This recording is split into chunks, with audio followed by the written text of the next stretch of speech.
Hey guys, welcome back to another video. Today, this is the next in the series on all things Variax. So in the first video, I talked about how to choose the right Variax model for your needs, your budget, your preferences. Now you have the guitar. Today, what I want to do is talk about how to get it hooked up to your computer, get the firmware up to date, any software and drivers you may need, so you can get all that out of the way and start having some fun with the guitar.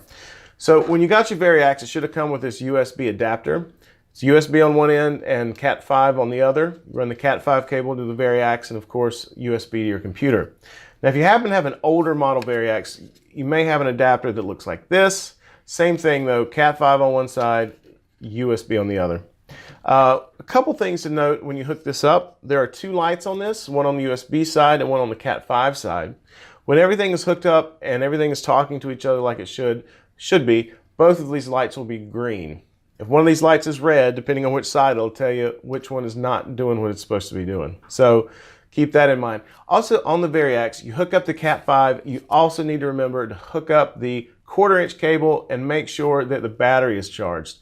This will power on the guitar because this USB adapter will not send power to the guitar. It's an easy mistake to make and one I've done myself when you're scratching your head trying to figure out why the Variax isn't talking to the computer, but it's really simple. Make sure you have that cable plugged in so the Variax will power on and everything will talk like it's supposed to. So now that you have that hooked up, let's take a look at the computer side, the software side, and see what you need to download and get hooked up so you'll be ready to go. Okay, so now we're in my computer. I'm on line6.com and basically I just clicked on downloads to get to this page. When this drop down, you select the Variax model you have. I've selected James Tyler because that's what I'm using, but Standard and Shuriken are in that list as well. Choose your operating system and then hit go. The main thing you want to download is the Line 6 Monkey application. That's where you can check and download the latest firmware, install that, drivers. You can also install Workbench from Monkey, but if you're on the screen and want to go ahead and grab the download and do that on separately, that certainly works as well. But again, the main thing is the Line 6 Monkey application. One last thing while you're here, if you haven't already set up a Line 6 account, click this icon and do so because you're going to need to be logged in order to do anything in Line 6 Monkey in terms of downloading and installing anything. So with that out of the way, let's open up Line 6 Monkey. It's going to initialize and talk to the Line 6 servers for a second. Then it's going to scan your computer to see if it can detect anything that's connected.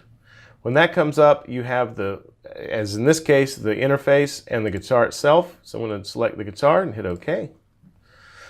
Mine is up to date, so you see these green check marks. If you see a symbol with an exclamation point, that's just letting you know you do not have the newest installed. It will tell you which version you have versus what the newest available is, and give you the option to either update or reinstall the latest.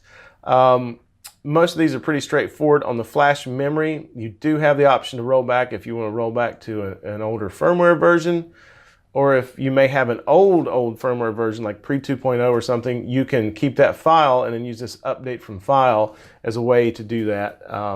Which if some people like the old firmware.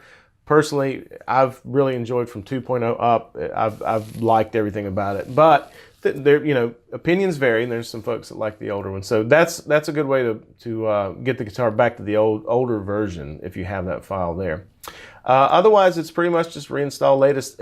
Pretty straightforward, guys. Honestly, there's not that much here to see. But the Line 6 Monkey is kind of the hub of where you want to download all this stuff and check to see where you're at. Again, you can. I'm logged in, but you'll see the option here to log in if you're not already, and you'll need to do that in order to have Line 6 Monkey download and install stuff. So that's pretty much it. There's not that many steps. It's pretty straightforward, and once you get this part done, you're ready to have some fun and you're ready to go with this guitar. Next video, probably going to get into Workbench, start showing you how that application works, all the different options available to you, and then how to tweak some of the parameters to maybe get things dialed in more to your liking. From there, we're probably going to go to talking about the Helix integration. That's where things really start to get fun because the Helix can send messages and control the Variax and vice versa.